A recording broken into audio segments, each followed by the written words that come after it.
I've been wondering lately whether I'm addicted to this. I mean, creativity, among other things. But today, I'm talking about being addicted to doing the work, creative work specifically, which honestly wouldn't surprise me. It's been the thing that's gotten me out of bed in the morning for as long as I can remember. Drumming, designing, writing, making things. It's just kind of how I'm wired.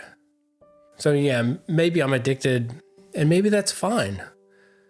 What got me thinking about this is a book I've been reading called Dopamine Nation by Dr. Anna Lembke, which isn't about creativity at all, but I kept reading it like it was, just my filter. Here's the thing she explains right at the start. Pleasure and pain share the same neural circuitry. They're processed in the same place, and the brain is constantly trying to keep them in balance, like a seesaw that wants to stay level. Every time you push on the pleasure side, the seesaw tips, and the brain corrects by pushing back with an equal and opposite dose of pain. Which means wherever there is pleasure, pain is not far behind. Now here's where it gets interesting for people like us. I went looking for research on creativity and dopamine specifically, and I found a brief interview with a neuroscientist, David Linden from Johns Hopkins. He said there isn't a direct correlation between creativity and addiction, but then he said something that really surprised me. He said creative people often have low-functioning dopamine systems, meaning they feel less baseline pleasure than average. As a result, we tend towards risk-taking, novelty-seeking, and compulsive behavior, not because we're broken, but because we're compensating. Creative people are always chasing a signal that's harder for them to receive. When I read that, I was stunned, because if that's true, it means the dopamine economy we're all living in right now is a particular kind of hell for creative people. We already have a system that's harder to satisfy, and we're living at a time when it's never been easier to get cheap, fast hits from other sources. Each of us has a rectangular drug dealer in our pockets, and the problem is that the cheap stuff doesn't actually deliver pleasure anymore. Once you've made a habit of reaching for the phone whenever you feel the first hint of boredom, you stop getting the hit. You're just managing the pain of not having it. You're no longer getting high, you're just avoiding withdrawal. So the seesaw is permanently tilted, and the only way to reset it, she says, is to earn the pleasure, to intentionally put yourself on the pain side first, to sit with that discomfort, to resist the easy fix so that the reward on the other side actually registers. Which is ironically exactly what creative work asks of us. I keep thinking about the marshmallow test. You probably know it.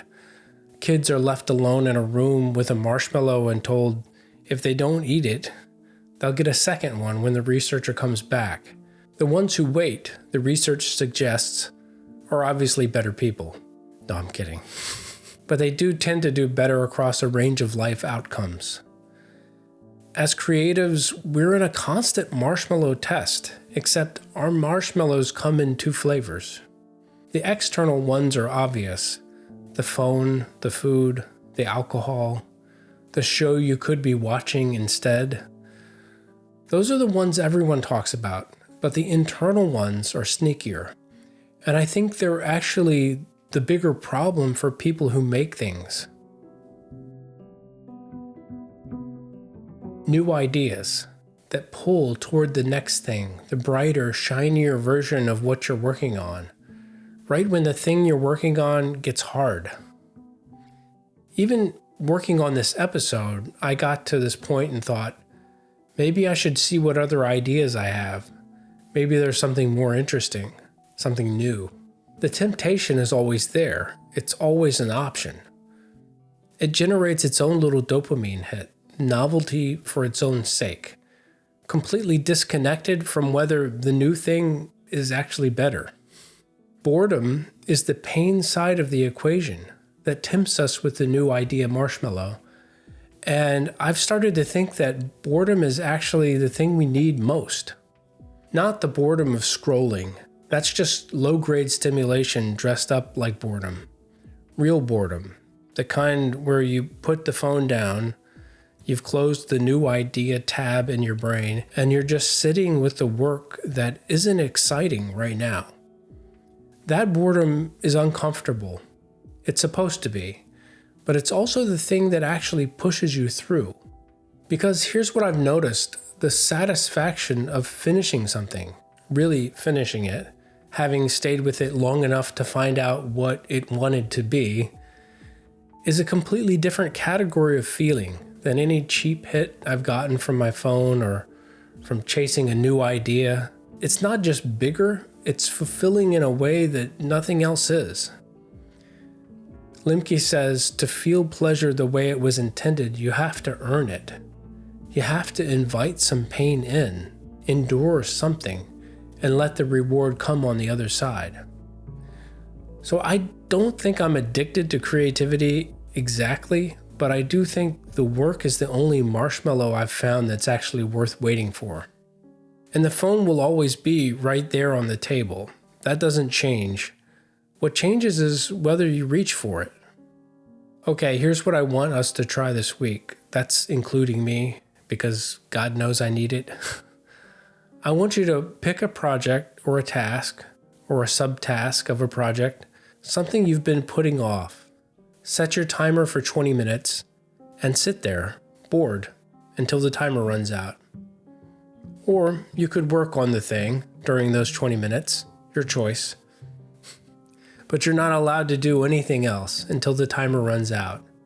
Sit there in misery or work on the thing. Let me know how that works out for you. I'm pretty sure it's going to be good. If this episode resonated with you, the newsletter goes deeper on ideas like this one, and it's a good way to know when a new episode drops. Find it at ktfpod.com. And if you want to support the show directly, I'm on Patreon, link in the description.